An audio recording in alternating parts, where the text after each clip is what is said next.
అందరికీ నమస్కారం. తన్వి చెప్పే కథలకు స్వాగతం. ఈరోజు మాఘ గురువారం.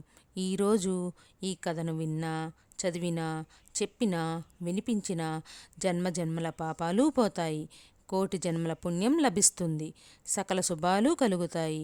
మరి ఆ కథ ఏంటో ఇప్పుడు మనం ఈ వీడియో ద్వారా తెలుసుకుందాం. పూర్వకాలమందు కాశ్మీర దేశమందు గల ఒక గ్రామంలో సుబుద్ధి అను బ్రాహ్మణుడు కలడు. అతడు 4 వేదములు చదివి అర్ధతాత్పర్య సహితముగా వర్ణించగల పండితుడు. చదువునందు ఎంత పాండిత్యం గలదో బుద్ధి యందు కూడా అంతే పెద్దల్ని గౌరవించుట, బోధదయ కలిగి అందరి మన్నలను పొందియుండును. అతడు గొప్ప పండితుడగుట వల్ల అతన్ని ఇతర పండితులు అతని వద్దకు చేరి శిష్యులైరి. ఆ బ్రాహ్మణుకు 10 సంవత్సరములు గల బాలిక కలదు. ఆమె పేరు సుశీల. ఆ బాలిక కూడా రూపవతి, సుగుణాల రాశి, అందాల భరిణ, లేడి కన్నుల వలె చక్కటి నయనాలు గలది. నిండు చంద్రుని వంటి ముఖము కలది. తుమ్మెద రెక్కల పోలు నల్లని పొడుగాటి తల వెంట్రుకలు కలదు. ఆమె నడిచిన ఎడల హంస నడకను మరిపించుచు నడకగలది. అందమైన ముఖవర్చస్సు గలది. కోకిల కంఠము గలది. ఆ సుందరాంగి ముక్కు పండ్ల వరస చూసిన వారికి మరల మరల చూడవలనని కోరిక పుట్టును. అటువంటి సర్వలక్షణములు గల తన కుమార్తెను ఎవరికిచ్చి పెండ్లి చేయుతానని తండ్రి సుబుద్ధి ఆలోచించుచుండెను. ఒకనాడు సుమిత్రుడను శిష్యుడొకడు గురువుగారి ఇంట జరుగు దైవ కార్యమునకు పూజా ద్రవ్యమును తెచ్చుటకై అడవికి బయలుదేరి వెళ్ళుచుండగా దారిలోనున్న ఉద్యానవనంలో సుశీల తన స్నేహితురాండ్రతో బంతులాట ఆడుకొనుచుండెను. ఆ బంతి బయటకు పడినందున బంతి తెచ్చుటకు తోట వెలుపలకు సుశీల వచ్చి సుమిత్రుని చూసినది. సుమిత్రుడు కూడా యుక్త వయసులో ఉన్నాడు. చక్కటి అవయవ సౌష్ఠవం కలవాడు. విశాలమైన వక్షము కలిగి బంగారు కాంతి గల రూపవంతుడు. అతని అందమును సుశీల చూడగానే నివ్వెరపోయింది. అతనిని తదేక దృష్టితో చూసి అతని వెంటబడింది. సుమిత్రుడు తన కార్యము కొలది చాలా దూరం వెళ్ళెను. అలా కొంత దూరం వెళ్ళేసరికి ఒక కోనేరు కనిపించింది. ఆ కోనేరు నిండా తామర పువ్వులు విరబూసి ఉన్నాయి. తుమ్మెదలు గుంపులుగా ఎగిరి తామర పువ్వులోని మధువును గ్రోలుచూ మత్తెక్కి ఎగురుచున్నవి. అచ్చటనున్న వివిధ ఫలవృక్షములు పువ్వులతోనూ పండ్లతోనూ నిండి ఉన్నాయి. కోయిలలు తమ మధుర కంఠాలను విప్పి కూయుచున్నవి.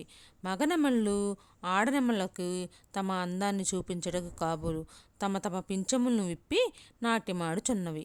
నీటి జంతువులు తామరతోండ్లను తింటూ ఒక్కొక్కప్పుడు పైకెగిరి పడుతూ నీటిలో ఈడుచున్నవి.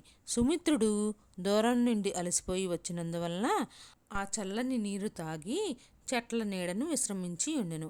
వెనక నుండి వచ్చిన సుశీల అచ్చటి ప్రకృతి రమణీయతను చూసి మల్లె, జాజి, సంపెంగి పువ్వుల వాసనకు మన్మథ చేష్టలతో మత్తెక్కినదై చెట్ల క్రింద విశ్రమించి ఉన్న సుమిత్రుని సమీపమునకు మెల్లగా వచ్చి నిలబడినది.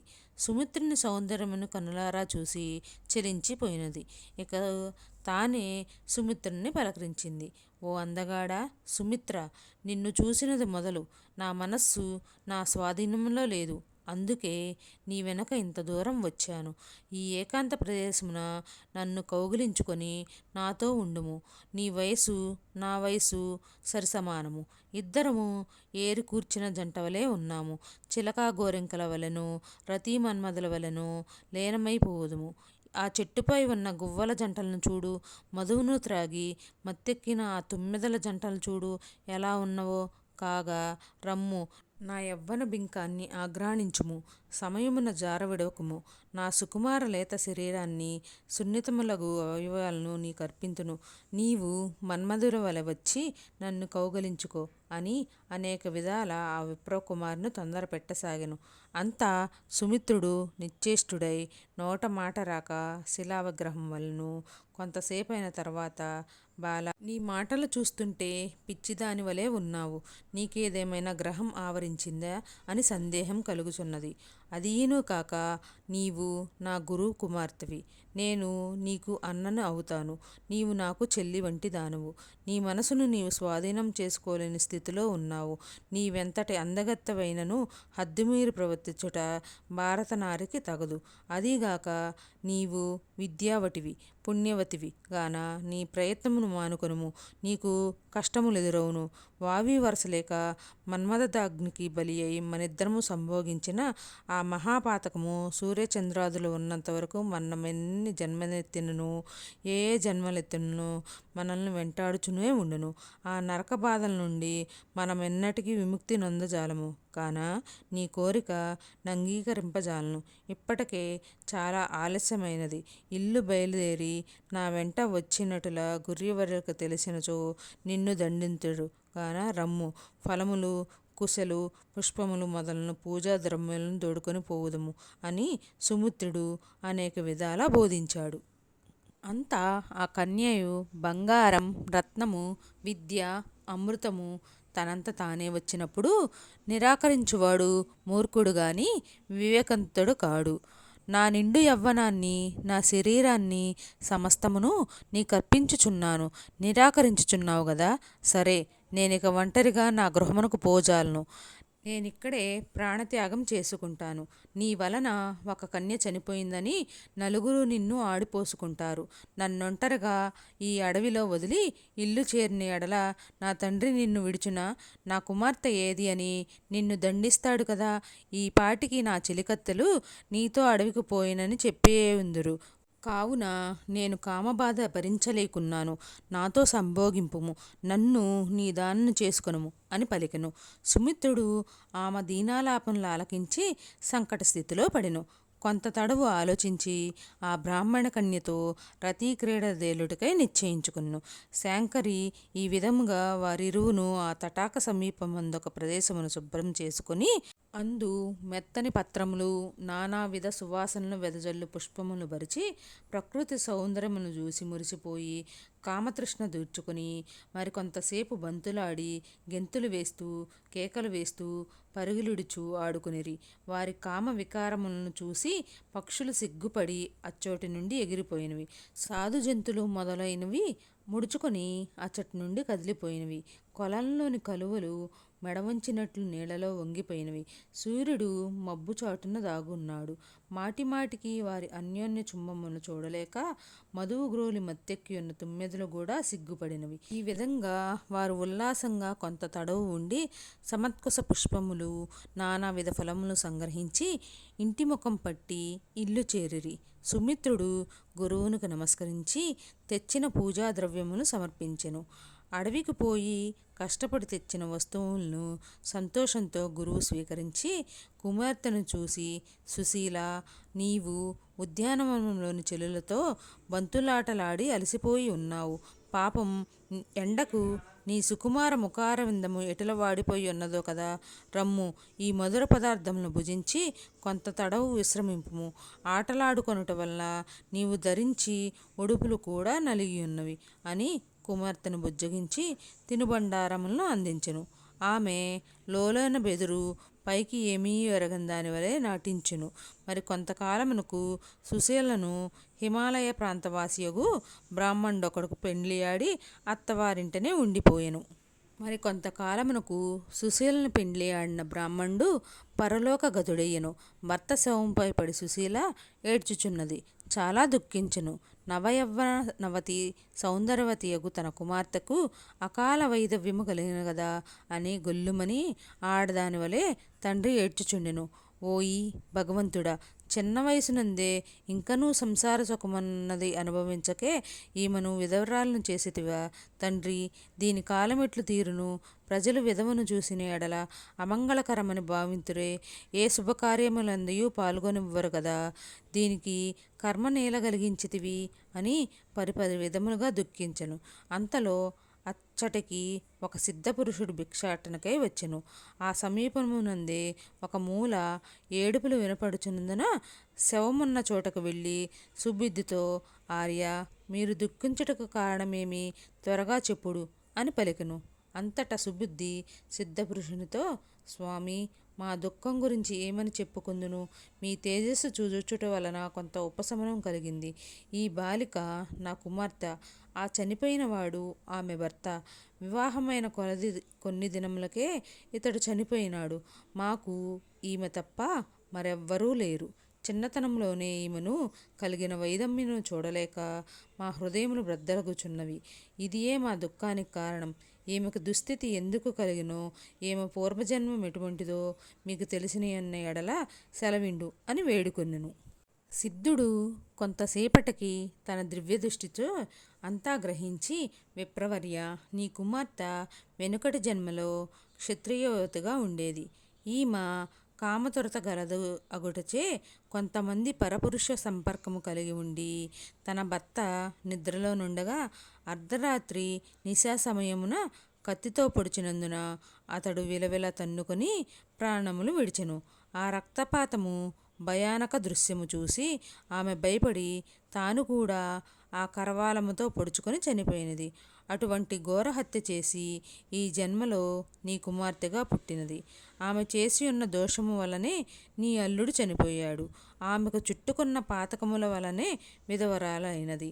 అంతటి పాపాత్మురాలు అయినప్పటికీ పుణ్యాత్ములకు మీకు ఎలా జన్మించినదో ఆ వృత్తాంతము కూడా వివరించెదను వినుము.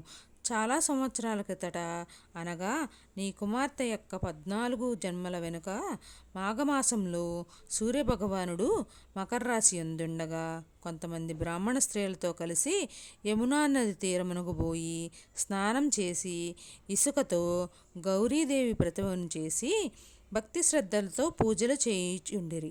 ఆ బ్రాహ్మణ స్త్రీలు చేసే గౌరీదేవి పూజలో నీ కుమార్తెగా పుట్టిన ఈమె కూడా పాల్గొనటం వల్ల ఆ వచ్చిన పుణ్యఫలం చేతనే నీ వంశంలో నీ కుమార్తెగా పుట్టినది. అయిననేమి, నీ శిష్యునితో రహస్యంగా అడవికి పోయి తన కామవాంఛ కొరకు అతనితో రమించినది. అందువలనే ఈ వైధవ్యం కలిగినది. పూర్వజన్మ వలన పవిత్రమైన నీ ఇంట పుట్టినను ఘోరపాపం చేసినందున తన మగన్ను పోగొట్టుకుని విధవరాలైనది. కనుక పూర్వజన్మలో చేసిన పాపకర్మ ఈ జన్మలో పాపకర్మ వలనే కుమార్తెకు అకాల వైధవ్యం కలిగినది. ఇప్పుడు దుఃఖించిన లాభమేమున్నది? కానున్నది కాక మానదు. మనుష్యుడు తాను చేసిన పాపపుణ్య ఫలితం ఎప్పటికైనను అనుభవించవలసినదే కదా. దేవతలకైనను కష్టములు తప్పవు అని పలికిన సిద్ధుని మాటలకు సుబుద్ధి, హరిహరి, నేనెంతటి పాపం మాటలు వినవలసి వచ్చింది. పూర్వజన్మలో ఈ నా కుమార్తె తన భర్తను హత్య చేసి తాను ఆత్మహత్య చేసుకున్నది. సరే, ఈ జన్మలో కూడా కన్యగా ఉండి కుమారునితో సమానుడు, తనకు సోదరుని లాంటి వాడని గ్రహించక నా శిష్యులతో కూడిందా?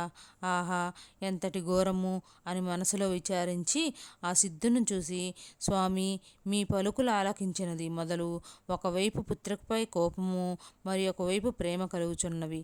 కాన కుమార్తె పాపం నుండి ఎటుల విముక్తురాలగునో, తిరిగి నా అల్లుడు ఎటుల పునరుజ్జీవితుడగునో మీరు వినిపించవలసిందిగా కోరుచున్నాను అని పలికెను.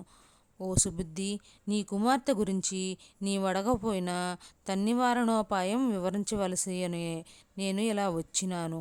ఈ మాఘమాసంలో నీ కుమార్తె చేత నదిలో గాని చెరువులో గాని సూర్యోదయం కాగానే స్నానం చేయించి అచటనే ఇసుకతో గౌరీదేవిని చేసి ముత్తైదువులతో కలిసి ధూప దీప నైవేద్యములిచ్చి పూజ చేయించుము.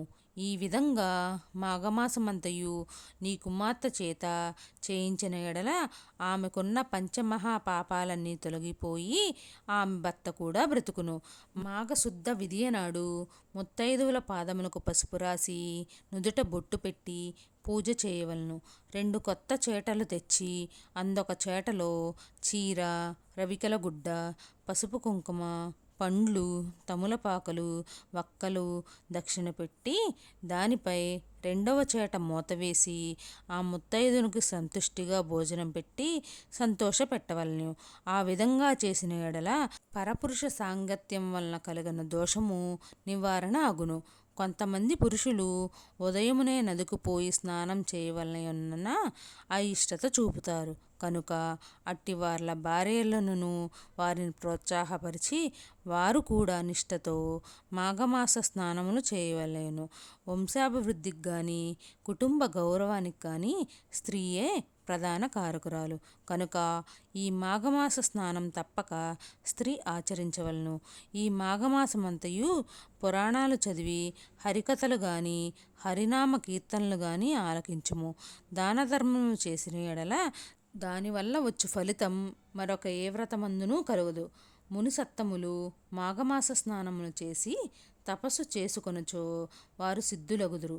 మతిలేని వారలచే మాఘస్నానములు విడువక చేయించిన ఎడల వారి పిచ్చి కుదురును. కుష్టి వ్యాధితో బాధపడు వారు మాఘస్నానములు చేసిన వారికి రోగం నివృత్తి అగుటియే గాక మంచి పుణ్యాత్ములగుదురు. స్త్రీ గాని పురుషుడు గాని మాఘమాస స్నానములు నలుగురు చూసి పొగుడుతున్నట్లుగా గానక చిత్తశుద్ధితో స్నానములు చేసి విష్ణు దర్శనమును, సూర్య నమస్కారములు, పురాణములు చదువుట, హరినామ సంకీర్తనలు చేయుట మొదలగునవి నిరాడంబరంగా చేయవలెను. మాఘమాస స్నానములు చేయుచున్నానని తన్ను తాను పొగడుకొనరాదు. అటుల చేసిన చిత్తశుద్ధి లేని శివపూజలెల్లరా అన్న రీతిగా నిష్ప్రయోజనము కలగదు అని సుబుద్ధికి భిక్షాటనకై వచ్చిన సిద్ధుడు ఉపదేశించెను. ఓ శాంకరి, ఆ విధంగా సిద్ధుని ఉపదేశమును పొందిన సుబుద్ధి తన కుమార్తె చేత మాఘస్నానమును ఆచరింపజేసి దాన పుణ్యములు చేయించగా చనిపోయిన అల్లుడు తిరిగి నిద్ర మేల్కొంచిన వాని వలె లేచి జరిగిన వృత్తాంతమును విని తాను కూడా తన భార్యతో పుణ్యకారములు చేసి పాపరహితుడయ్యెను.